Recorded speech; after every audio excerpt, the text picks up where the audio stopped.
Have you ever wondered how the US government pays its bills? It's a bit like how you or I might use a credit card, but on a mind-boggling scale. This is the story of the US national debt. So, what exactly is the national debt? Simply put, it's the total amount of money the United States federal government owes to its creditors. Think of it as the country's running tab. Every time the government spends more than it collects in taxes, it runs a budget deficit. To cover that shortfall, it borrows money. These annual deficits pile up over time, creating the national debt. As of today, this number is in the tens of trillions of dollars and it's constantly growing. Now, who does the US owe all this money to? You might be surprised. The debt is divided into two main categories: intragovernmental debt and public debt. Intragovernmental debt is money the government owes to itself.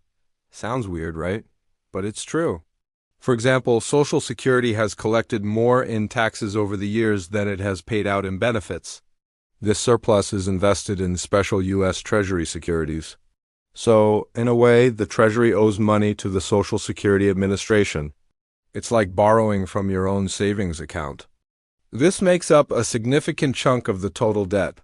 The other, larger part is the public debt. This is the money the government owes to individuals, corporations, and foreign governments. Yes, countries like Japan and China are major holders of U.S. debt. They buy U.S. Treasury bonds because they are considered one of the safest investments in the world. But it's not just foreign countries. American citizens, pension funds, mutual funds, and even state and local governments also invest in U.S. debt. So, if you have a retirement account or a 401k, there's a good chance you indirectly own a piece of the national debt. How did the debt get so big? Well, it's a long story that goes all the way back to the founding of the country. The U.S. started with debt from the Revolutionary War. Throughout history, the debt has spiked during major events. Big wars like World War I and World War II required massive government spending, and that meant massive borrowing. The Great Depression also led to a surge in debt as the government launched programs to stimulate the economy.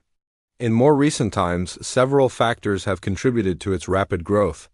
Think about the big economic recessions, like the one in 2008 or the economic fallout from the COVID-19 pandemic. In response, the government rolled out huge stimulus packages and relief programs to support individuals and businesses. These were paid for with borrowed money. Tax cuts also play a role. When the government cuts taxes, it collects less revenue. If spending doesn't decrease by the same amount, the deficit grows, and so does the debt. Then there's the ongoing cost of major government programs like Social Security, Medicare, and Medicaid. As the population ages, more people are drawing benefits from these programs, and healthcare costs continue to rise. These are what economists call mandatory spending, meaning the government is legally obligated to pay for them. They make up a huge portion of the federal budget and are major long-term drivers of debt. On top of that, there's military spending, infrastructure projects, education, and all the other things the government does. It all adds up? So why does this matter?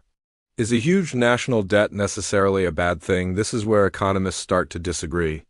On one hand, borrowing allows the government to do important things. It can smooth out the economy during a recession, invest in the future through things like infrastructure and research, and respond to national emergencies. U.S. debt is also seen as a super safe asset globally. This high demand makes it easy and cheap for the government to borrow money. As long as the economy is growing faster than the debt, some argue it's manageable. But there's another side to the story. A large and growing debt can have serious downsides. First, the government has to pay interest on all that borrowed money. These interest payments are becoming a larger and larger part of the federal budget. That's money that can't be spent on other priorities like education, healthcare, or scientific research. The more the government spends on interest, the less it has for everything else. A high level of debt could also lead to higher interest rates for everyone. If the government is borrowing a ton of money, it's competing with businesses and individuals for the same pool of savings. This increased demand for loans could drive up the cost of borrowing, making it more expensive for you to get a car loan or a mortgage, and for businesses to invest and create jobs. There's also the risk of a fiscal crisis. What if investors, both at home and abroad, start to worry that the U.S. might not be able to pay back its debt? They might demand higher interest rates to compensate for the perceived risk, or worse, they might stop buying U.S. bonds altogether. This could trigger a financial crisis, causing the value of the dollar to plummet and shaking the entire global economy, since so much of international finance is built on the stability of U.S. debt. While most experts think this is a remote possibility right now, it's a long-term risk that can't be ignored. Finally, there's the question of intergenerational equity. A large national debt is essentially passing the bill for today's spending onto future generations. Our children and grandchildren will inherit this debt and will be the ones responsible for paying it off, either through higher taxes, lower government benefits, or both. It raises a fundamental question of fairness. So what can be done about it? The solutions are simple in theory, but incredibly difficult in practice. To reduce the debt, the government needs to close the gap between spending and revenue. This means either cutting spending, raising taxes, or some combination of the two. Cutting spending is always controversial. Which programs do you cut? Defense, Social Security, Medicare? Every program has a powerful constituency that will fight tooth and nail to protect it. Raising taxes is equally unpopular. No one likes paying more in taxes, and there are endless debates about who should pay more: corporations, the wealthy, the middle class. Another approach is to focus on growing the economy faster. A strong, booming economy generates more tax revenue naturally, which can help shrink the deficit without painful cuts or tax hikes. Policies aimed at boosting productivity, encouraging innovation, and investing in education could all contribute to faster economic growth. The path forward is a subject of intense political debate. There's no easy answer, and any solution will involve tough choices and trade-offs. It requires a long-term perspective that often gets lost in the short-term cycle of politics. The U.S. national debt is more than just a number on a screen. It's a reflection of our country's history, our priorities, and the challenges we face.